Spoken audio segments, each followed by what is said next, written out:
Well, good afternoon, everyone.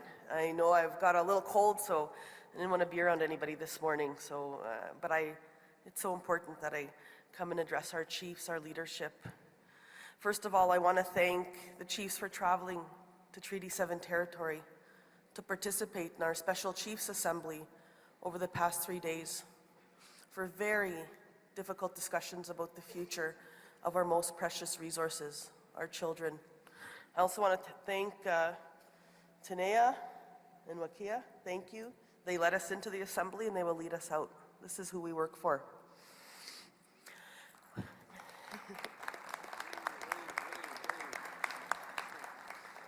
We want to recognize Ontario Regional Chief Abraham Benedict and Anishinaabe Aski Nation Grand Chief Alvin Fiddler for their leadership and their partnership in completing this draft agreement that we reached with Canada in July, and it's a draft.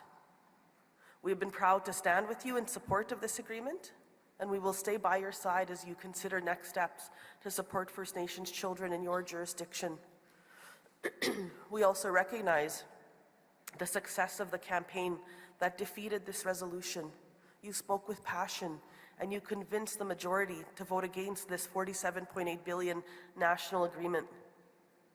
And I will be there to work with you, but we must always remember, wherever we land in this new course, that the rights holders must be in control and that the chiefs are in charge.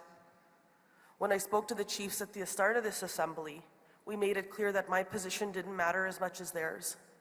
This is a chiefs assembly. They have spoken, and I respect the results.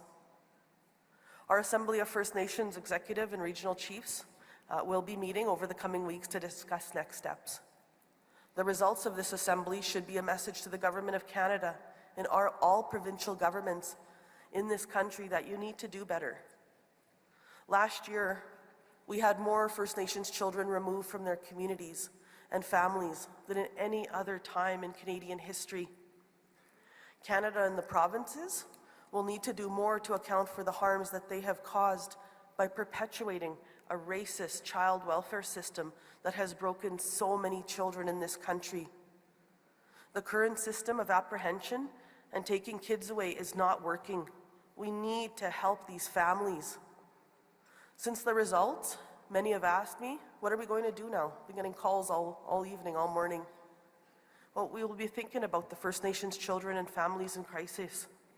Our children are watching and continue to wait patiently. We will be thinking of the chiefs returning home and the crisis calls that they're going to keep receiving. We will be thinking of the thousands of First Nations children that have been separated from their families across this country. And we will be thinking of the tribunal plaintiffs that inspired us and spoke so passionately at the Assembly in support of this agreement. Melissa, Noah, Ashley, Carolyn, Richard, you inspire me and all of us to keep fighting. And we can't help but think that the kids and families lost something with yesterday's votes, because the status quo will prevail. I wish we could provide some reassurance that there is no getting around the fact that this agreement was too much of a threat to the status quo. To the industry that has been built around taking First Nations children from their families, it's a big business. Our children. So after I spend the weekend with my family, my children, and elders contemplating these questions, we will get right back to work for First Nations children. We have a compensation program to roll out over the coming months. We have unfinished business regarding Jordan's Principle, and we have to hold provinces accountable. Sadly, we have no shortages of issues to work on. We will keep pushing for essential First Nations policing legislation and improvements to Bill C-61 regarding clean water. We will get on with economic reconciliation and unleashing the power of a First Nations economy in this country. While disappointed with the results of the vote, we know our Assembly has come a long way. We have had a difficult discussion, but we are here together, having substantive dialogue about real issues.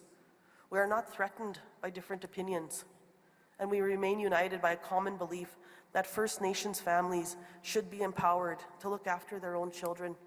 So miigwech to Chiefs for your dedication, your passion, and your commitment to the betterment of our First Nations. Thank you to the co-chairs. Difficult job, but you did it with grace and humility. Safe travels home to your families. Miigwech.